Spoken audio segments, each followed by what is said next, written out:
Following last year's concern for student safety due to snowy sidewalk conditions, the city is partnering with Jamestown Public Schools to square away the issues before the first snowfall. Our Julia Gress has more. Jamestown Mayor Eddie Sundquist proposed funding for the project at a City Council work session earlier this week. We want to start off today by talking about snow, and I apologize. I know that's a bad word.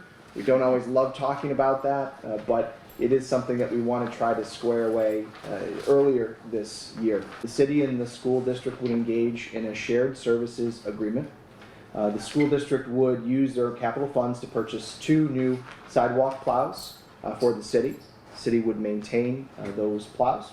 In addition, the city would hire 2 additional park laborers used in the winter primarily for sidewalk plowing. The laborers would remain as parks employees for the remainder of the year and would be running separate shifts during the winter. They would run 3 different routes. One is a primary route, which are main routes that the school district has identified where most of their kids in a given school area come in from.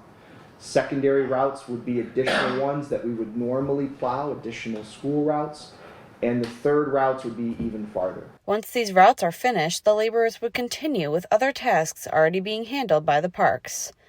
Funding to hire the laborers would come through the ARPA funding and total $675,000 by 2026.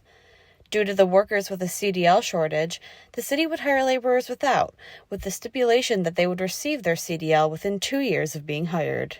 The 2 plows would cost the school over $300,000, which Jamestown Public Schools Superintendent Dr. Kevin Whitaker says is worth it to protect student safety. The 2 times that I needed to close school were primarily the result of sidewalk condition.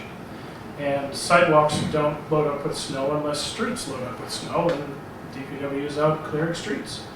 So the concern was, as streets begin to be cleared and the slush and whatnot is kind of built up on the side of the road. You have kids in sneakers or inappropriate footwear or inappropriate pants trying to walk through the snow. Julia Gress, WNY News Now.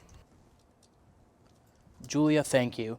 The superintendent continued that only 20% of students are bused to school, leaving 80% of students as walkers or receiving a ride to school from a parent or guardian.